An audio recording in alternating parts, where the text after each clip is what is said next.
রহমান রাহিম। সুপ্রিয় দর্শক, আমি এখন দাঁড়িয়ে আছি রাজবাড়ী জেলা বালিয়াকান্দি থানার অন্তর্গত সোনাপুর হাটে।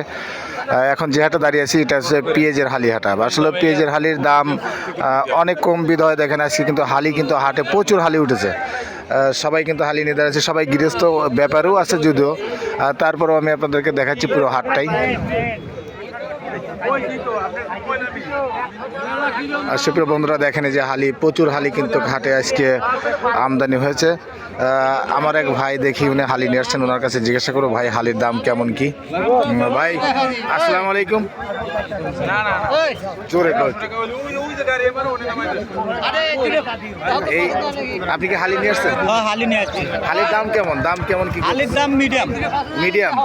এই যে আপনি যে বস্তাগুলো নিয়েছেন এগুলো বস্তা, এই বস্তাগুলো কত করে দাম করতেছেন? 700-800। 700-800। প্রিয় বন্ধুরা, দেখেন এই যে হালির দাম আসলো। বস্তা আগে ছিল এগুলো, এই বস্তায় ডবল 1400 করে ছিল গত হাটে। হ্যাঁ, গত হাটে। আজকের বাজারটা আবারই কম।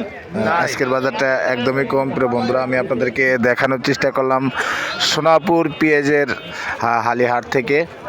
যাক, সবাই ভিডিওটা একটু ফলো দিয়ে শেয়ার করে পাশে থাকবেন। সবাইকে ধন্যবাদ। আল্লাহ হাফেজ।